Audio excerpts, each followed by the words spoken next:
Friends, आज के इस वीडियो में हम आपको दुनिया की सबसे रहस्यमय आर्कियोलॉजिकल साइट्स के बारे में बताने जा रहे हैं। तो चलिए शुरू करते हैं इस वीडियो को। नंबर 10, केव्स ऑफ भाजा। भारत में मुंबई और पुणे को जोड़ने वाला हाईवे बहुत पहले एक जंगल हुआ करता था और इसके नजदीक पत्थरों पर उकेरी गई गुफाएं हैं। ये केव 2nd सेंचुरी बीसी के समय की हैं। पुरातत्वविदों का कहना है कि ये प्राचीन बुद्ध सोसाइटी के लोगों ने बनवाया था।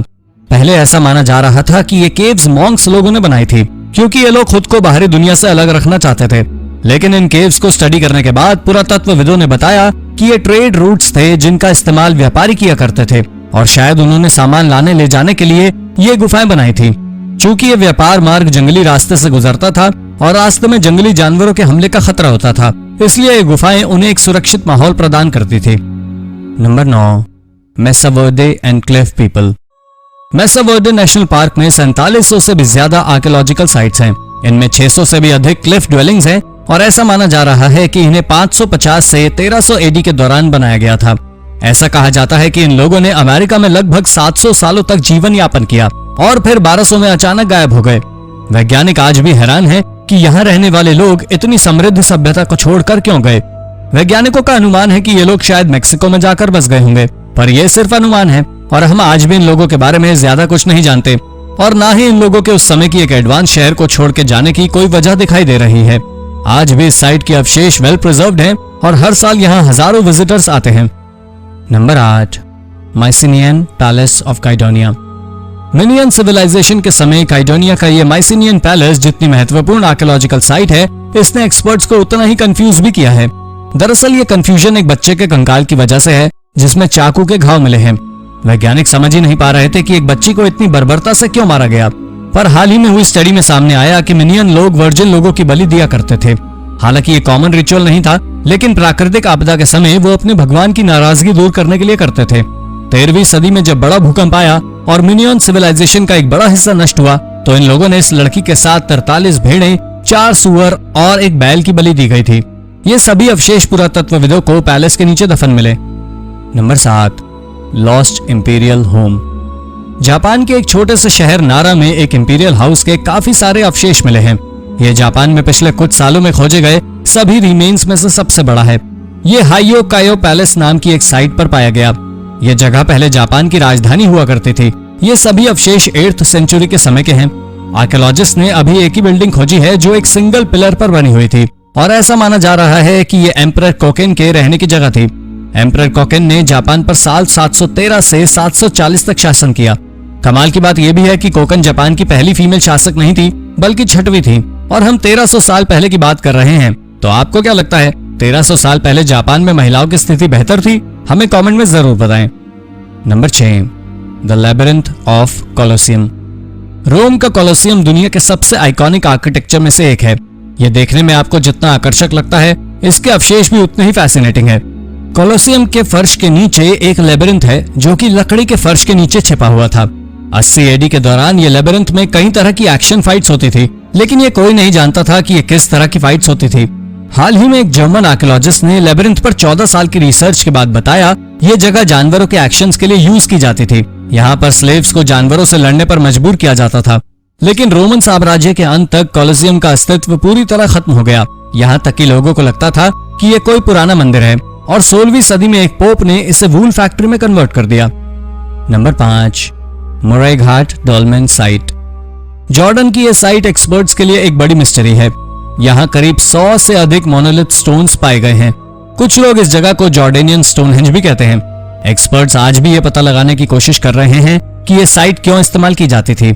इस जगह से प्राचीन कल्टिक बिल्डिंग्स, स्टोन मेगालिथिक जिन्हें डॉल्मेन कहा जाता है, वो मिले हैं। यहाँ से प्राचीन सभ्यता के ट्रेसेस भी मिले हैं। अजीब बात यह है कि पहले के समय में रिचुअल और ब्लैक मैजिक से जुड़ी जगहें रिहायशी इलाकों से बहुत दूर होती थी। फिर इस सिविलाइजेशन में यह जगह सेटलमेंट के पास क्यों थी, यह समझना एक्सपर्ट्स के लिए भी मुश्किल है। यह साइट ब्रॉन्ज एज के शुरुआती समय की थी, यानी लगभग 5000 साल पहले की। लेकिन इस साइट को समझ पाना आज भी एक्सपर्ट्स के लिए संभव नहीं है। Number 4, ancient knife. कॉलोनियल मैकनो अमेरिका की सबसे इंटरेस्टिंग आर्कियोलॉजिकल साइट्स में से एक है और हाल ही में हुई खोज ने इसे और भी रोचक बना दिया है। जी हाँ, स्क्रीन पर दिख रहा है ये ऑब्जेक्ट भले ही आपको किसी चिकन नगेट्स जैसा लगे, पर यह सालों पुराना एक नाइफ है। एक्सपर्ट्स के मुताबिक इस नाइफ की एग्जैक्ट एज पता लगा पाना संभव नहीं है, लेकिन इसे रिस्टोर करके बिल्कुल पहले जैसा किया जा सकता है।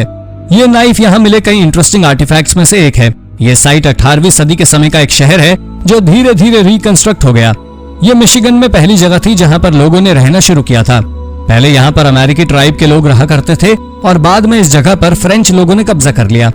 एक्सपर्ट्स 6 दशकों की रिसर्च और हजारों आर्टिफैक्ट्स खोजने के बाद भी इस जगह की पूरी हिस्ट्री पता नहीं लगा पाए हैं और ये साइट आज भी पुरातत्वविदों के लिए गुत्थी बनी हुई है। Number 3, ancient ritual site in Mexico.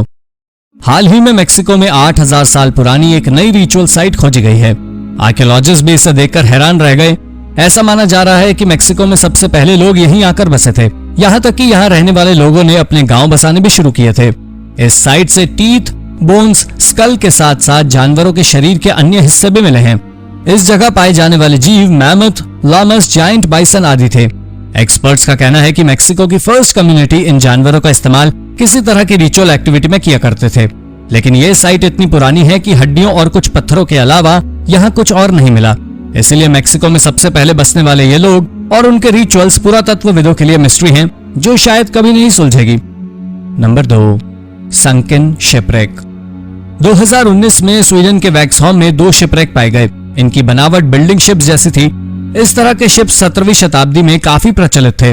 पुरातत्वविद ऐसा अनुमान लगा रहे थे कि इनमें से एक काफी समय पहले खोया एपलेट नाम का जहाज हो सकता है, लेकिन 2021 के शुरुआत में यह कंफर्म हो गया कि इनमें से एक शिप अपोलो है, जबकि दूसरा मारिया, जिनका निर्माण 1648 में हुआ था। इन दोनों शिप्स का इस्तेमाल नॉर्दर्न वॉर और 1657 में हुई बैटल ऑफ द मॉम में हुआ था। हिस्टोरिकल रिकॉर्ड्स के अनुसार 1676 में ये दोनों शिप्स डिफेंस बैरियर बना दिए गए थे, लेकिन इसकी लोकेशन किसी को पता नहीं थी। पर आखिरकार 300 सालों बाद इससे सुलझा लिया गया, पर एपलेट अभी भी रहस्य बना हुआ है। Number 1, new theory of Nazca lines. Nazca lines हमेशा से आर्कियोलॉजिस्ट को आकर्षित करती रही हैं। जब से इन्हें खोजा गया है तभी से एक्सपर्ट्स के लिए एक बड़ा रहस्य बनी हुई है। इससे जुड़ी नई स्टडी और फैक्ट्स अक्सर सामने आते हैं, लेकिन रहस्य वही का वही है। कुछ लोगों का कहना है ये एक प्राचीन लेबिरिंथ का हिस्सा है, जबकि अन्य लोगों का कहना है इन्हें कॉन्स्टेलेशन को मिमिक करने के लिए बनाया गया है। हाल ही में हुई स्टडी के बाद एक्सपर्ट्स का कहना है नाज़का लाइंस पुराने समय में लोगों के लिए मैप की तरह काम करती है। इनकी मदद से लोग आसपास के मंदिरों की लोकेशन पता कर सकते थे। कहा जा रहा है पिलग्रिम्स लोग मंदिर जाने के लिए इस रास्ते का इस्तेमाल किया करते थे, लेकिन अगर ये लाइंस मंदिरों का भी रास्ता बताती थी तो ये मंदिर कभी खोजे क्यों नहीं जा सके। हालांकि एक्सपर्ट्स का यह भी कहना है कि कई जनरेशन लोगों ने इन लाइंस का इस्तेमाल किया, यानी हो सकता है ये सभी कयास सही हों, या फिर अभी भी हम सही दिशा में नहीं सोच पा रहे हैं। आपको क्या लगता है, नाज़का लाइंस की नई थ्योरी सच है या फिर नहीं?